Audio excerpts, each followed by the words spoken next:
And it says, my clock says 1 o'clock, so we're just going to go by that officially to get started. And I will tell you that many of you may have tuned in and seen Kathy Z on Library 2.0 last week. And that got me thinking, because one of my staff, who's hiding herself right now but is in the room, asked the other day if we could have ARSL do something, because there she is waving, Jen, hi, have ARSL do something like this, because she'd attended several of these. Our staff is doing half work from home, and so they're required to do, when they're home, they're required to do some sort of professional development every single time they're at home during their 8-hour time.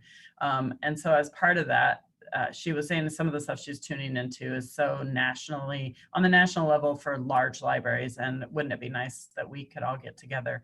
So after I saw Kathy's face pop up on the Library 2.0 last week, I was like, yay! So I got in touch with her, and I got in touch with Kate and Nem and some other folks at ARSL office and on the board to talk about what we might do. So this is really just going to be an informal sort of led conversation for all of us, so that we can just connect, because as we know, this is a weird time of disconnect for many of us. And as libraries, we're the ones who are used to being the connectors. So we're going to get started. I think Kathy is going to start us off. I'm just going to mute myself and let her go.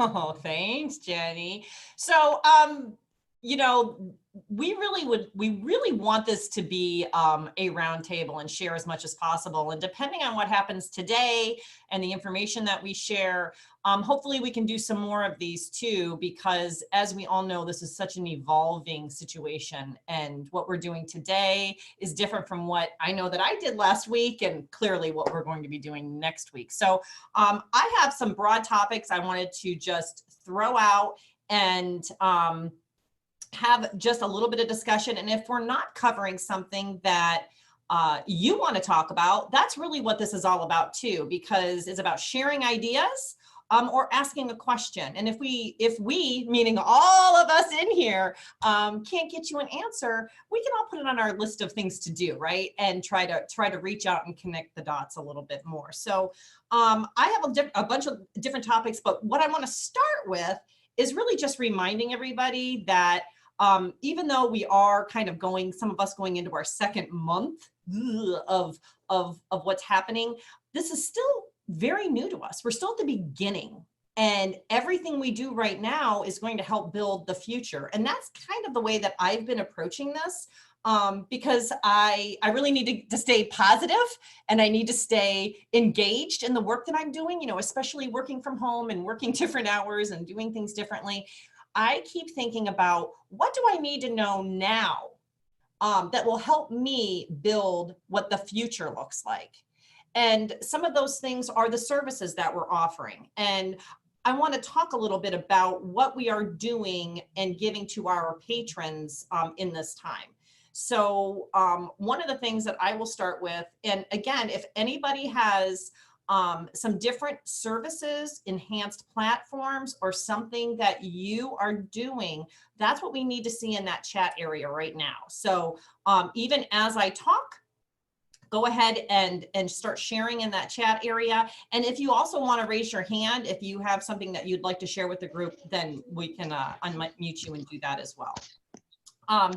So I know that a lot of the platforms that we use for our virtual products here in my library, I'm fortunate enough that even though I'm a small and rural library, that I'm connected through CleveNet, through the Cleveland Public Libraries operating system. And we have over 44 library systems that are with us. And so the content that my patrons have access to might look very different from some of the content that you folks have in some smaller libraries across the United States. But for me, and this is just to give you one example, Overdrive. So Overdrive has given, I know my libraries, and I think this is across the United States, enhanced platforms so that our patrons have more access and everybody's getting an Advantage Plus account. So with that, I reached out to Overdrive and said, I'm going to need all of those statistics, you know, because we need to be collecting this data right now. We need to be saying, okay, we already know that we have patrons that have always been tapped into what we offer online, but now we're funneling everybody there, right? So what does that change look like? And I know the folks at Overdrive, they were more than happy to already start forwarding me all kinds of data that will give me a comparison of before COVID-19 and after. So that's just one example of some of the data that we can mine right now. And if anybody has any other data or platform information, that's where we'll start right now. So I'm just going to give a few seconds so I can glance through the chat area. And if anybody else has anything else to say while we look. Yeah, there's some good stuff in the chat already. Talking about looking for ways to connect with our patrons who don't have the internet, and then also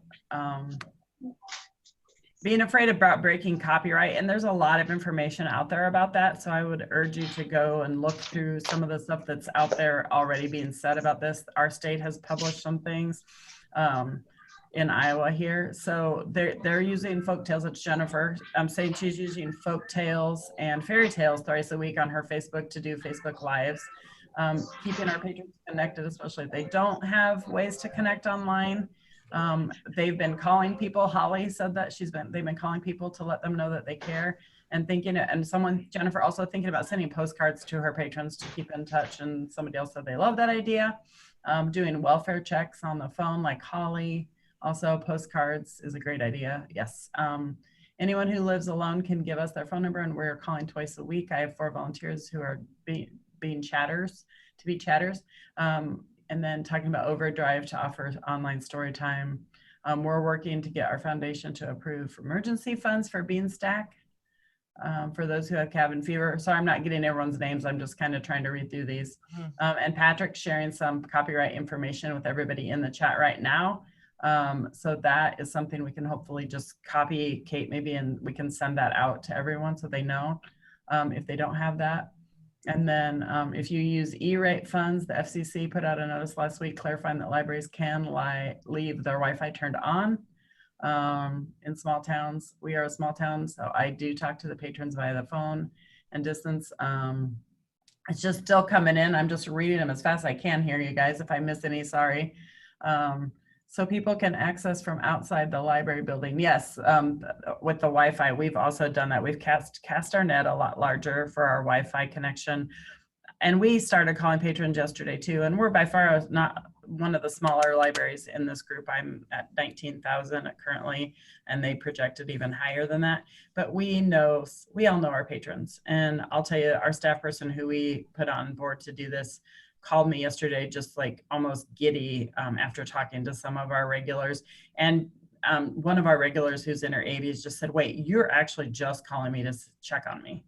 She was absolutely amazing, had us all in tears actually. So it's pretty cool. Well, let's rest here for a second, Jenny, because this is a really important thing I think that we can explore here because we are small and rural, and this is where we really should be able to shine. So I know when Jenny and I were talking and we were coming up with some different content things, when she told me that her staff was calling, and this is a great thing to do from home, right? You know, calling some patrons. A large library couldn't do that, but we actually did the same thing. Our first staff meeting right after we closed in Ohio. I'm in Ohio, so we've been doing things a little differently here, and everything happened fairly quickly. So we have been closed since the 13th, and at our very first staff meeting, we brainstormed on the big Post-its and said, okay, who are our regulars? Let's reach out. And we brainstormed, everybody that we could think of, and then some. We divided that list up. And then just like Jenny said, making that personal contact with each one of those patrons. We have, our different patrons that come in, and there's the different periodicals that they like, or the newspaper that they come in for. Now we're saving it for them. So they're still able to get that. We have a bright blue cart. And so, if I have staff that's in here working, and we can talk about that in a second on how staff's working and your functionality of that. But when I do have staff in my building, we put the blue cart out. We've pushed this out through our social media, through our newspapers. We also have our own TV station. So we've been pushing this information out. If the blue cart's out, stop on by and get what you need and take it. So, even all of our magazines, we're not cataloging any of that, right? it's monthly, it's weekly information. I don't want it next month. You know, I don't want it 2 months from now. Put it on the cart now. Our bestsellers that are sitting on our shelves. You know, I grabbed some mysteries and called my patron that I knew, oh gosh, this is their author. They really, you know, and they were thrilled to hear from me. And I said, you know, I'm going to be here for the next 2 hours. You know, if you're coming, I'll set it outside for you. So, you know, we found ways to work around and reach out to our patrons. Does anyone else have ideas on how to reach out to your patrons right now? Does anybody want their mic on? Do they want to tell us some stories? I actually have a question. The materials that you're putting out front, are you cleaning them before you're putting them out there? Are you just assuming that they're okay, or So a everything little bit more about that? Yeah, Ruth, that's a great question. So everything in my library is getting cleaned 3 times. So we have like a touch rule here. If you've touched it, you're wiping it and cleaning it. Even if you know, for example, books are coming in our book drop. Whoever's taking the items out of the book drop are using wipes and they have gloves on. They're wiping everything down, setting it on our circ desk. And then even if it's the same person or not, you're picking that up again, you're wiping it down again as you scan it. If it goes on the cart, everything that goes onto that cart is now being wiped. If it's getting shelved, that is now also being wiped. So we have a 3 wipe rule. Same thing with our Lysol. We're actually Lysoling down that book cart that we talked about, the handles of our door, the book drop itself, everything, every single time. So, which also concerns us. And that's one of the reasons why I know that I personally closed immediately before any other library in my area, because I went to my supply closet and I saw how much, you know, Lysol and wipes and everything that we had. We tried to place an order before I closed. Everything was back ordered. And this is on in March 13th. So I knew right away we were going to have an issue. Right now, we still have supplies. We're still doing that. But I'll tell you, if we run out, we won't do it.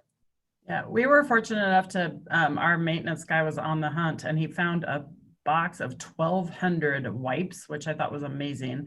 So we have those disinfecting wipes in this giant bucket up front, and he got extra rolls to refill it too. So we're good on that, but we actually use a product that is a probiotic. So it continues to kill bacteria and it gets rid of that biofilm on the surface to get to the bacteria underneath instead of flash cleaning. So we use that on every item that comes through the drop box with gloves, same thing. And then they're, you know, being put back on the shelf after they've been wiped twice. So they're getting checked in and wiped. And then before we put them out for our patrons, we're doing what we call library hop, same thing. And I know there's been some conversation about this on the list as well, about people being concerned about those things, but we are also in our, we know that food is safe to go out and it's going out in containers. So we have checked with our state public health department and they feel at this time it's safe for us to do the library hop and to let these materials go out. So we put them out in gloves, we put them in a bag after they've been all wiped down. We have a lovely note that goes on the outside of the bag saying, you know, we want to keep you as safe as possible. Please wash your hands, don't touch your face, all those great things that we've all been hearing for weeks. And then we put them in their trunk or we set them on the ground and they have to wait until we go inside before they come out and get them to be as safe as possible. And we are so busy. I can't tell you how grateful people have been for the service to continue. Now, if we move, we're one of 5 states not sheltering in place, but if we move to shelter in place, we will cease that immediately. So it's something that we can do for now, but it may not continue. I want to go to a comment that I saw Patrick's in the chat. Hi, Patrick. So yes, we are quarantining the items coming into our book drop because those are items that we are assuming they have been out, right? And people on their travels are bringing them back. Those aren't items that are going to go on this cart that's outside. Those items are being wiped but held, right?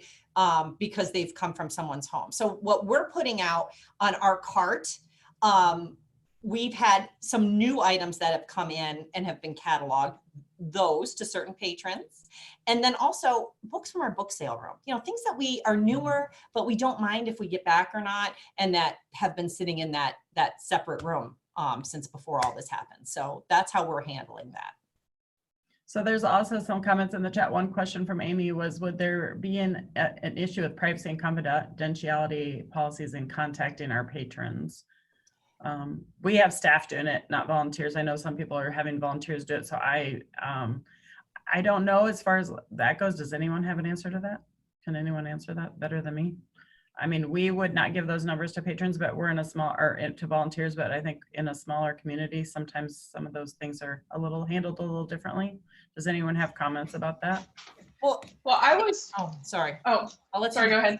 I mean, we, like Jenny said, I mean, we're talking about staff that's doing this, and we call our patrons anyway to let them know their holds are in, or, you know, all of those things. So no, I don't feel there's any issues, but yeah, if somebody else wants to talk about if you have volunteers or how you're handling that.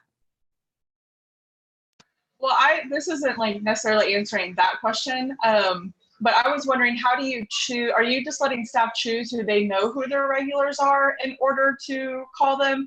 Or are you like advertising, hey, if you would like to get called, you know, let us know? How are you making that choice on who to call? Okay, so what we did, I'll give you two different examples. What we did was kind of a grassroots, this is happening right now, let's brainstorm. And I have 20 employees. So between the 20 employees, we had a very long list of our daily readers and our, you know, and again, we were taking those book club lists, our friends group, you know, those ready-made lists that we already have.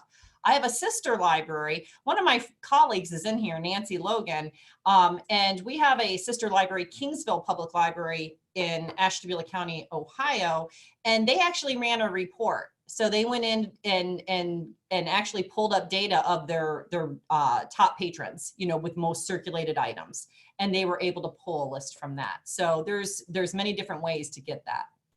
Bailee, this is Holly in Central Maine. So we did a couple of different things. We only have 4 staff, 2 full-time, 2 part-time. Our town's only 4,000.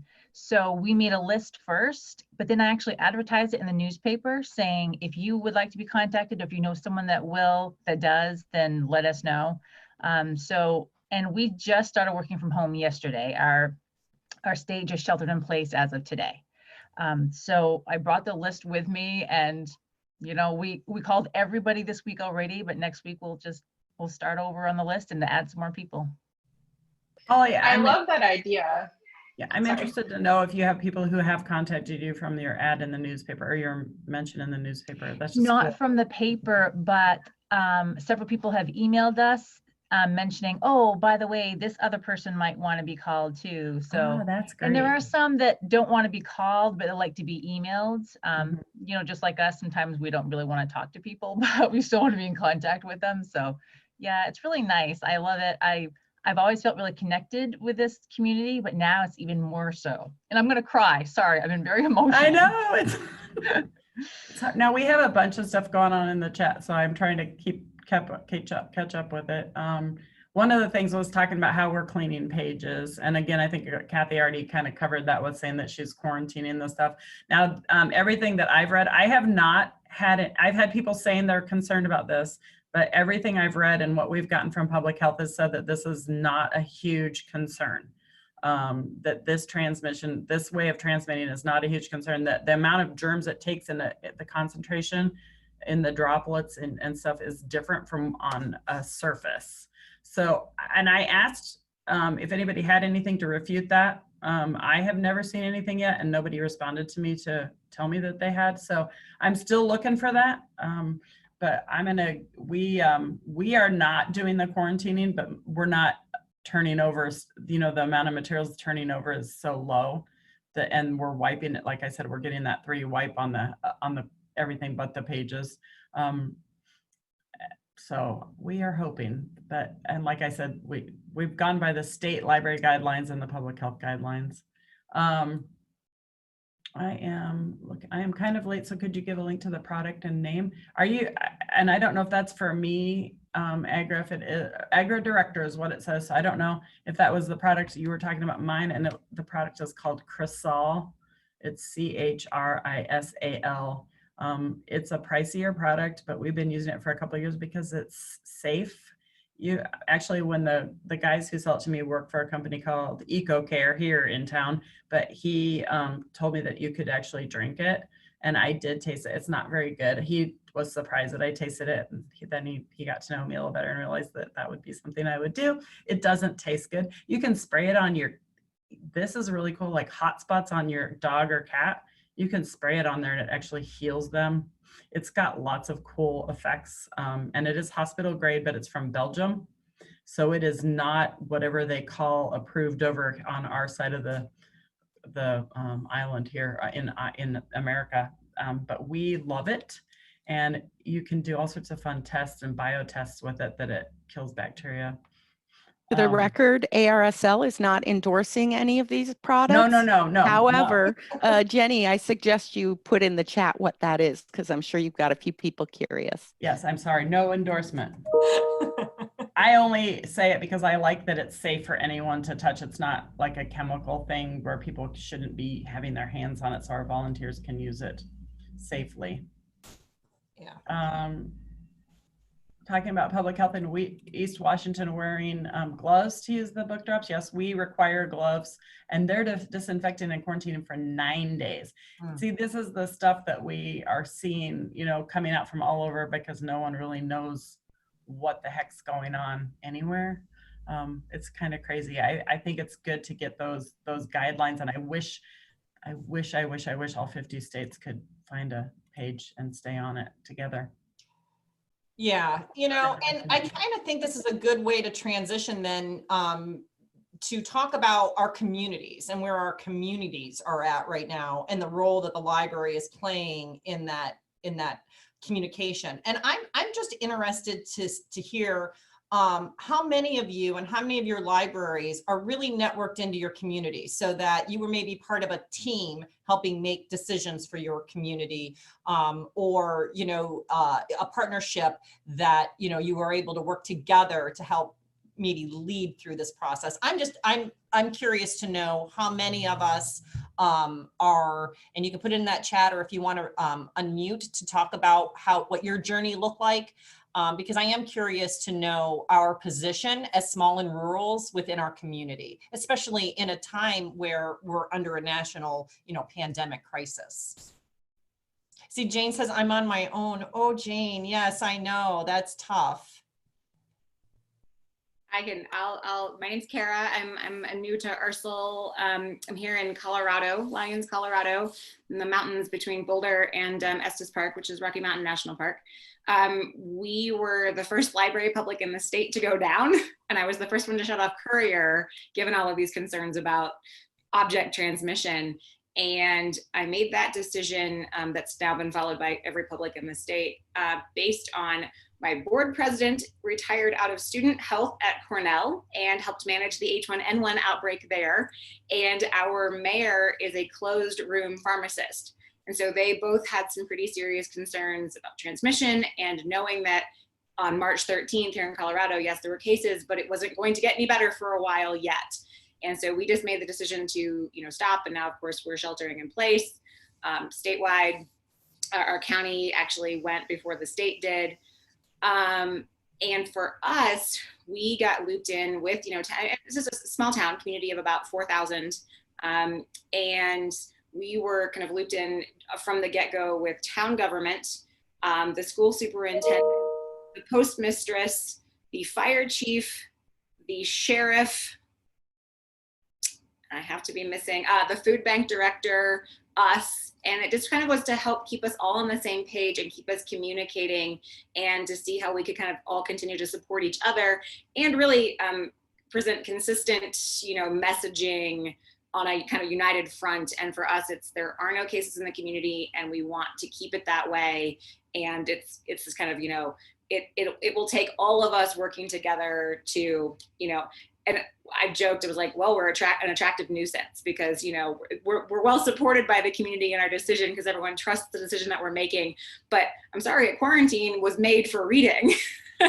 And, you know, we've not been, you know, giving anything besides amped up, you know, digital services, which we've done gangbusters. But, you know, I know they're all my friends and neighbors, and I want to hand them things. I will don the suit and go to your house, you know, if I was allowed. And so that's been a challenge for us. But yes, we have absolutely been connected townwide, considered leadership, and it's worked really well, you know, with, like I said, consistent messaging community-wide. That is an awesome story. I am just trying to catch up with some of the chats. Sorry, guys. I am terrible at following chat. No, you're doing a great job.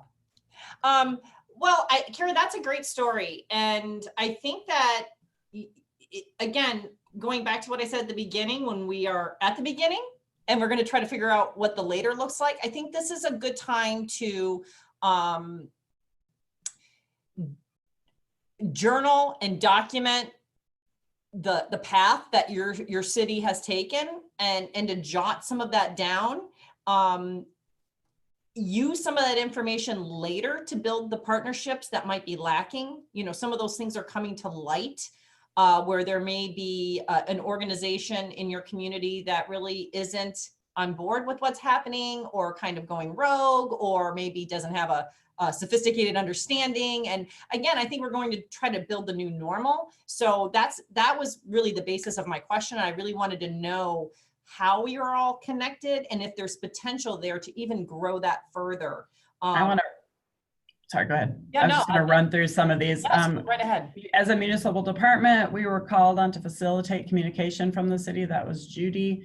As a department head, I asked the mayor to let us close earlier than the schools, and she agreed. Of course, schools closed later that day. And then Patty was talking about connecting with parents and sending short video messages to parents via email or phone for kiddos. And then Jackie was talking about being a city county department head, being included in all the meetings, which is where I am. We have a daily department head meeting, a conference call.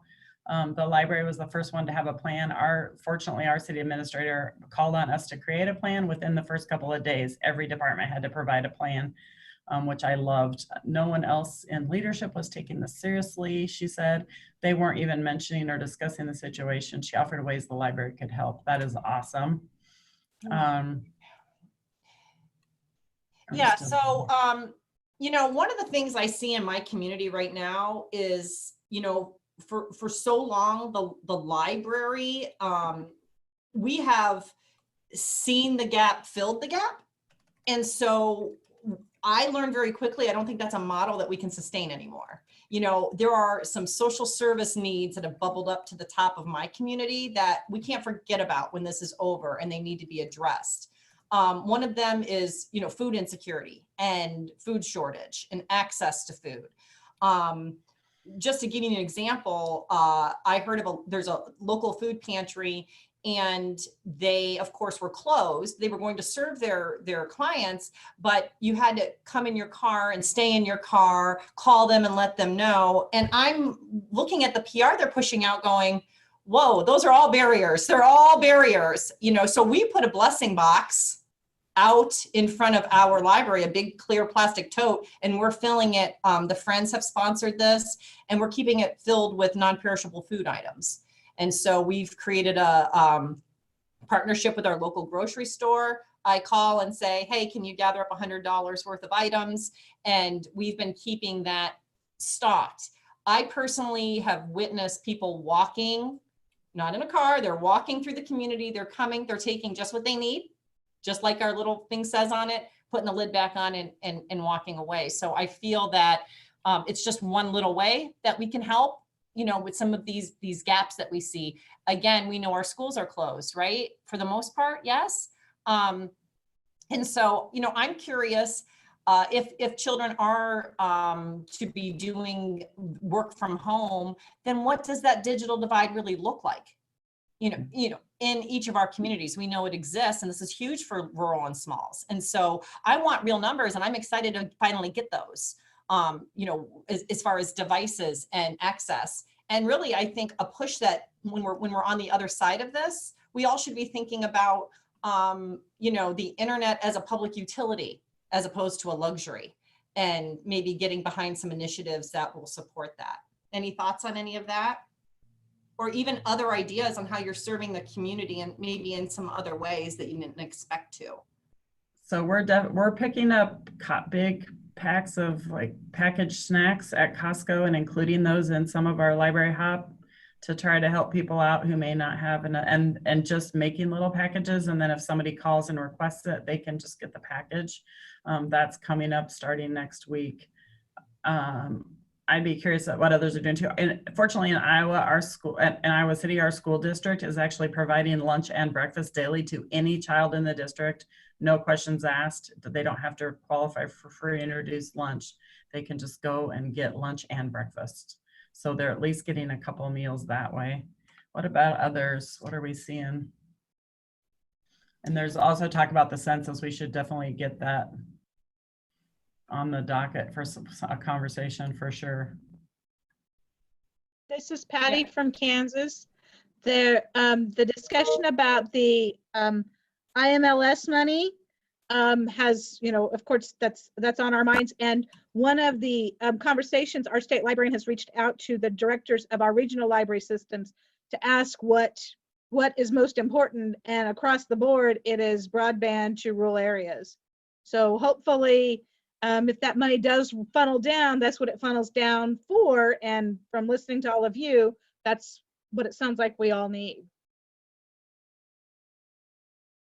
So there is a question about the food items. Are you disinfecting the food items that people are rummaging through as well? So- That was one question.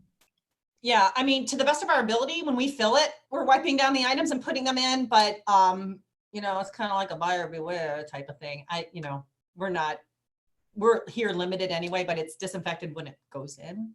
I know that my friend said she brings everything home from the store and wipes it all down with Well, Lysol. Exactly, right. Everybody- And I think everybody's hopefully cognizant of some of that. So even though if you do still have some thoughts on some of that, I want to move on to our next topic. And some of this, I'll put Bailee on the spot a little bit too, our social media ARSL expert, but there's a plethora of information, and we're the information professionals, and yet I'm feeling overwhelmed. I don't know how you guys feel. The volume of, emails and blogs and social media and pushing out of this information. Before we begin to share some of these different ideas that maybe we could all benefit from, Bailee, do you have any suggestions as far as, how much content should we be pushing out, and of course anybody else, if you have any kind of rhythm to the amount of information that you're putting out there for your patrons, Bailee? Well, this is on the spot. I would say for us personally, because I know personally I have been overwhelmed with like the groups I've been added to as far as resources for my kids and resources for this, and they're all great, but it's like I don't have time to go through them. So because of how that's made me feel personally, we are just putting out stuff like maybe 3 times a day tops. And we might share some like our city website, like if they posted something that is important for our community to know, we might share that on our page. But I do think people are probably getting inundated with information right now. And so we're trying to not flood our page to where then they miss something, because there is so much on the page and then maybe they miss what has even been posted. So right now, aside from our story time that's being posted, but the actual information, no more than 3 times a day. It is not a science, and I have no idea if that is working, but that seems to be working for us right now. Yeah, we're following a similar protocol here. That was one thing that our marketing coordinator said right away was, there's so much going out all over the place. We can't annihilate people with information. I do want to read a couple of these things in the chat because they're super cool. I love Jackie said that they're driving their bookmobile around and wrapped in as a census mobile and blasting a recorded message about completing the census. I thought that was amazing. And then Kate brought up that in some rural areas where schools are providing hotspots, there are people who can't connect. And then she said that her husband's school district gave out 10,000 lunches in the last week via a makeshift drive-through. But a bus route is being used to deliver meals for people. Library free Wi-Fi, cell companies are equipping cells to become hotspots themselves, and schools are offering free lunch and breakfast to all 1 through 18-year-olds. That's from Amy. I just think it's amazing how we're all banding together to do so much. Talking about seed libraries, that was one thing that came up. I work for a government library. Emily said not a public library, and she wishes she had access to seed libraries. And then Kate or Jackie also brings up they hope to use their bookmobile as a Wi-Fi hotspot. So there's just tons of stuff in the chat. We can't even keep up. I can't even keep up with it all. Yeah, we did not introduce ourselves, did we, Kate? I'm sorry, we're just like talking away. Kate introduced us. Thank you, Kate. I'm Jennie Garner from the North Liberty Library in Iowa, and Kathy. Hey, yeah. So yeah, we launched in. We're like, hey, it's time to get started. We're just doing it. So thanks, all right. Kate, for reminding us to tell people who we are. Yeah, and then Patty talked about. Patty brought up the fact as a social media guru. Yeah, somebody said. Sorry, I wanted to point out all the information going out there. We're making a point to share the feel-good stories in our community because people need that boost. We actually have one of our local restaurants, and it's a small one. They're promoting the other restaurants. Hey, today so-and-so's having, go down and visit them. So there's a lot of, you know, our sheriff's office is delivering medicine and groceries for people. So people need that feel good, and we put little inspirational things on our Facebook page just to kind of give people some hope and maybe put a smile on their face, which I think helps. Connie, that's a really, really good point. And if we can balance out, you know, I call it like fact and fiction. If you can balance those two things in your social media, then you're probably doing a good job. But that's wonderful to bring up. And you know, people need that right now, right? That little boost of something positive and supporting of that. So I do like that. So let's talk about some of the different things. I'll start off, you know, because we're trying to find ways to keep people active and keep people, you know, doing something. And I know in my library, we're trying to, you know, people can only deal with so much screen time, you know, and so what are some other things that we can post that would promote, you know, getting outdoors, doing that safely, of course, and some of these, like Connie had mentioned too, about bringing in our local businesses. So one of the things that we're doing here, we're going to be launching this tomorrow, actually. We have a patron that reached out to me, and they have these big wooden Easter egg cutouts that her husband cut out with his jigsaw. And they have like 20 of them. And she said, you know, my mom and I are bored out of our mind. How about we decorate these and we put them up? We asked some area businesses, we put them up all over town. And then, you know, we could have a little contest out of it or promote people to get out. And I said, ooh, okay, here's the idea. She goes, how do you want them decorated? Should they be the same, different? You know, I said, do them any way you want, but put a big word on each one of them. And so if you put 20 out, or God, it's probably not 20. She said she'd do 20, but you put all those words together and they form a sentence, or they, you know, it's a little saying or something that people can unscramble. And we're going to be purchasing gift cards from our area businesses. And so they could get takeout, you know, if they win, they go and they find them all and form the sentence and give that back to the library. So it's just a different way to maybe get outside or take a ride with your family and engage on a different level. So how about some ideas about that? What have you been sharing? What are other communities doing? Let's all share these good ideas. And after today, wait, there's 64 people in here. Let's go on a like spree on Facebook. Let's like each other's libraries. And so, you know, we can also then be able to share some of the good information that you folks are doing out there. But right now, let's talk about, give me some ideas. I know I need them. We all need them, right? What are you doing out there to, oh, the bear hunt. Oh, that's a good one. Bear hunt's on there. Yeah. People love that. We're also doing an Easter egg hunt here. It's eggs they can download, and their kiddos can color them and put them up in their windows and share them on a page on our city's page. Our city's actually doing that one, and then we're part of that Heart Hunters thing. I don't know if you've all seen that, but we're doing Heart Hunters. We actually are in a multi-use facility, so we run a childcare for emergency workers in our building. I have 2 full-time staff dedicated to that right now, that were a part-timer and a new hire that I hired specifically for that. I was given approval by our city to hire, and we jointly work with the rec center. So I have a teacher and a teacher/librarian and a before and after school program director running part of that program, and it's been amazing for us. And the kiddos get part of their day in the library in a very disinfected room, and no other staff are allowed in that area when they're in here. And then they go over to the other side so we can clean both sides of the building. It's been pretty amazing to watch that in action. Riley has a really good one that she just put in the chat. 9 libraries in our area are doing an online egg hunt, and each are hiding an image of a colorful egg on the website. You click on one, it takes you to the next library, etc. Coloring. That is fun. And wow, Excuse that's me. a good one. Are you folks not concerned about including Easter and libraries in the same sentence? I mean, I'm very concerned about the separation of church and state. So to hear all this Easter stuff just makes me uncomfortable. Am I alone? Someone else, raise your hand. Well, here, yes and no. I mean, the way that we do things in our library, we have to be a reflection of our community. And so if there are folks celebrating Easter, then I feel that we can promote it just like I can promote witchcraft, right? I'm not a Wiccan. But so if there's a dewey number for it, then we support it. Not that we are all in on one holiday or the other. Do you want to call it an Easter egg hunt? No, but you can, it's an egg hunt.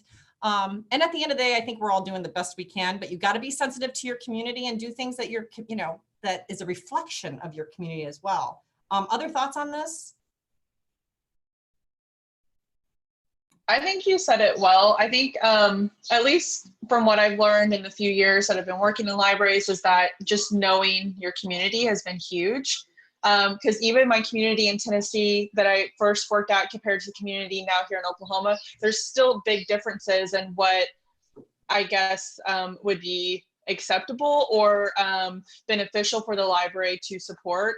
And so I think knowing your community and knowing what is going to serve them, which is what we're all trying to do. We're trying to base our services and what we're doing to the needs of our users. So that may not be, there might be a big difference in what is more acceptable. I don't know if that's the right word, but in Oklahoma compared to, Oregon, there's going to be difference in cultural and in the way that they celebrate things.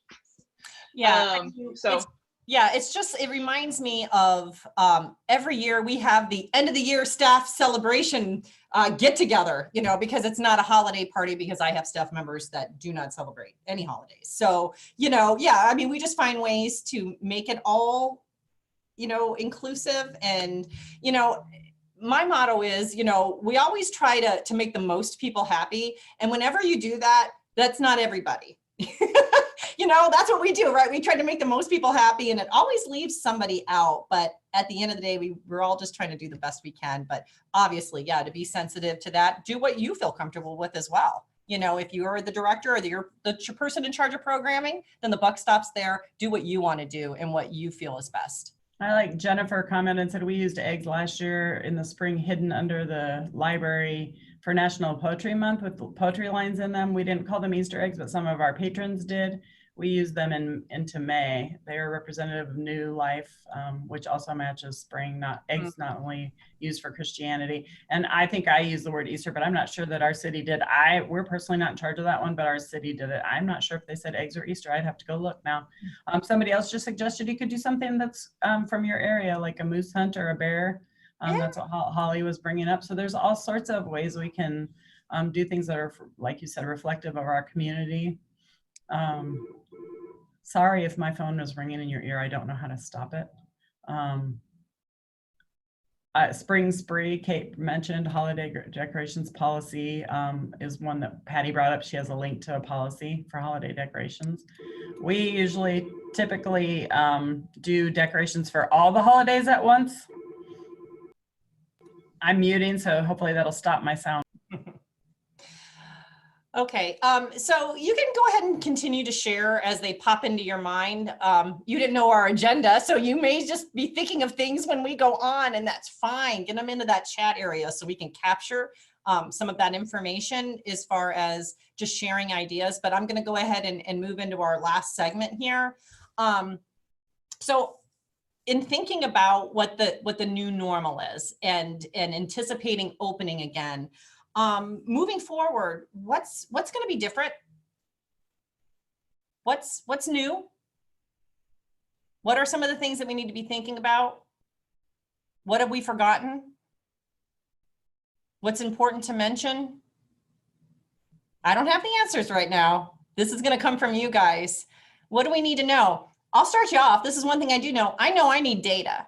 I want to know how many school lunches were served to the kids when school wasn't in. I want to know how many children weren't able to get their schoolwork done.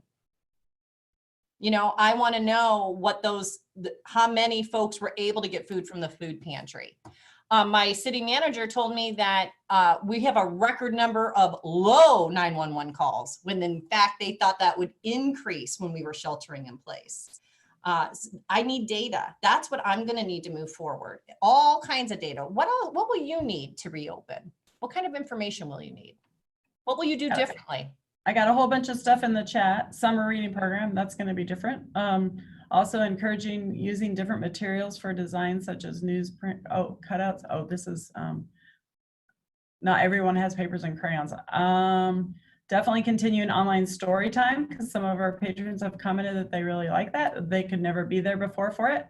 I think we'll see that bump up too. We have people doing, staff doing story time at home with their kiddos and sharing that. And we stole this from somebody, and I can't remember who it is. It might have been Aaron, but encouraging our patrons to share story times and have their kiddos read. And I think that was Aaron. She's shaking her head. Yes. So I thought that was an amazing idea. Our website is different, and it's going to continue to be different. We've added and beefed it up so much, and it looks beautiful. And I'm super excited about the things we're adding to it now. So I know that's going to look different for us. Anybody else? We've got anticipating a rush of new books sitting on the shelf.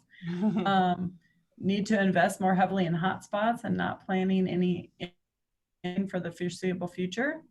Diane says her kids haven't seen their friends in a long time, so they're going to be wild when they get back to the library. I would agree that that's probably going to be an interesting thing. Personal space will be of new importance. Cramped lines and over capacity events may not be tolerated as much. And Kate mentioned the innovation that will come out of this crisis is staggering. I agree. I've seen some creativity from all of our departments and people in our city that I'm amazed at the resilience and capacity that humans have. There are silver linings. I agree, Kate. I've been looking for those silver linings as well. How will we continue with story time? Not use copyrighted works. Anticipate that people will be looking for legal information and other things when they come back. Some people needing divorces after being trapped inside, which is sad and funny, horrible at the same time. Likely continue to do online story times, also likely once a week. I'm just trying to catch up. And the other thing that I haven't heard mentioned yet, and it's on the top of my list, is my budget. You know, we know that there's a recession coming, and what will that look like? So I can't even, put this on the agenda for us to really dive into, because we are all in different states. Our distribution and how we get our funds they differ. Your fiscal year differs from mine, I'm sure. So that looks different for all of us, but just be aware it's coming. So some of those tangible items with all of these online options now that maybe we haven't been devoting enough resources to, because we've built a patron base from out of this necessity. So what will that change look like? And I haven't noted, but I haven't crunched any numbers yet, because I don't know what it looks like, but I will be prepared when the time comes. Budget. See, somebody else is thinking like me. Yeah, there's the budget in their budget, and our new current numbers will factor into our minimum maintenance effort requirements. And then somebody else mentioned, Kate brought up public education, and what's that going to look like on the outside of this after on the tail end of this. I agree. I mean, I think there are so many things that are going to change. Heck, I mean, look at the way we're cleaning now, and our environment's cleaner because people aren't going outside as much. You're hearing staggering numbers about that. It's crazy. Are we missing anything? Does anybody have something that they're just dying to talk about, or things that have come up for you in the last few weeks? One thing I'm going to bring up before I forget, because I told Kathy that one thing that astounded me during her presentation was the number of people who are really worried about their staff working from home and actually doing work. And I'll tell you what, that is the last thing I worry about. I know my staff is working to their hardest and at their capacity. And if you are worried about that, then that's a problem for another day. That's not a future. That's what Jenny and I talked about. That's a future problem. If you are a supervisor or you're a library director, because the Library 2.0 conference that we were referencing, there were 8,500 people that took part in this online conference. It was amazing. But in that chat area, it wasn't any part of my content, but people were really asking that. How can I manage my people from home, and how do I know they're working? And it seemed to be a concern that kept bubbling up to the top. And somebody flat out asked me, well, Kathy, what should I do? And I'm like, nothing. That's a future you problem. Why are you worried about that? I have found ways to engage my employees, and I think we can all do the same. I told them, we have a staff meeting every single week, a Zoom meeting, and we assign different things to different people and they report back. And even if it's as simple as calling our patrons, right? Those little things matter. And, let's be honest, working from home, you're not maybe putting in 8 hours, it's a different time right now, and it's okay. We've got to be gentle with ourselves. We've got to be gentle with our coworkers. Whether they're your employees or not, they're our coworkers. We have to be gentle with the folks that are working at the grocery store and everybody else that we're encountering. If we're not gentle and nice right now, that's a problem, right? So let's just really start there. So I love this question Holly brought up. I worry about motivating and inspiring them and remaining positive for them. So we are literally meeting daily in Zoom. It's maybe 10 minutes and it may be 30 or 40. And then some of them are sticking around. And now my staff is meeting separately from me in Zoom on their own. When some of the ones, because we're working in teams with the library and at home, we're not allowed to all be in the same building at the same time. And one of my staff particularly who was really stressed out about the idea of working from home, I'm gonna mute myself again, sorry guys. Oh, okay, well, there she goes. Yeah, Kate. Look, may I jump in for a sec? Absolutely. I want to underscore Chris's quotes in chat, because I think that is a particularly challenging situation. And I bet that others are in a similar situation. Chris says, I still have board members pushing for patron services that keep people in the library and occasionally having patron contact. Anyone else still in this fight? Are there others who are attending who want to speak to this either verbally, you can turn on your mic, or in the chat?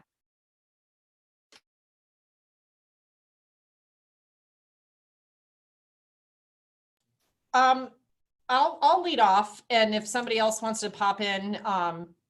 So again, I'm a library director, so I maybe have a different perspective than a staff member. I don't know, but our board takes their cues from the director, and I really feel that in a lot of cases you can really kind of go back to whether it's your job description or the policies that you have in place.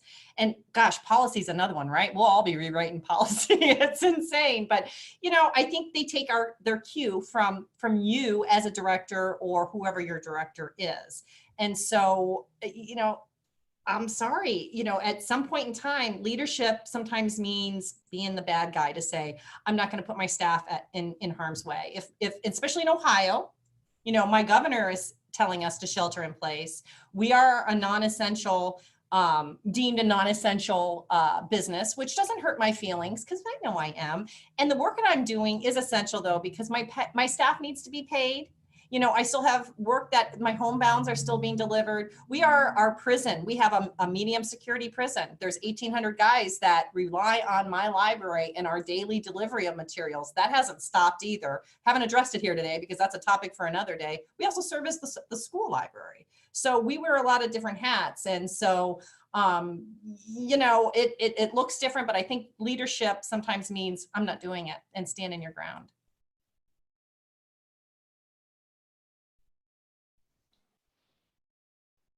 All right, I'm going to try to catch up on some of the chat too. We are service only, hours 10 to 2, printing for college students. So this is Colleen, and are you saying that Colleen's in the library and her staff is home? So you are open, I'm assuming you mean Colleen, by saying that. Somebody else, I could be wrong, but if you go on unemployment even temporarily, there's no guarantee they will welcome you back. I don't, sorry, I lost line of what that is from. I'm trying to scroll up to where I left off, and there's so many things in the chat. If I could jump in on that, I think a lot of the concern is I think sometimes there's some members of the staff who are working not because they want to be there and do the things for the community, but because they're afraid that their pay is going to go away or their job's going to go away. And I think that's what that comment's about, because that's something we're fighting with to get everybody out of there.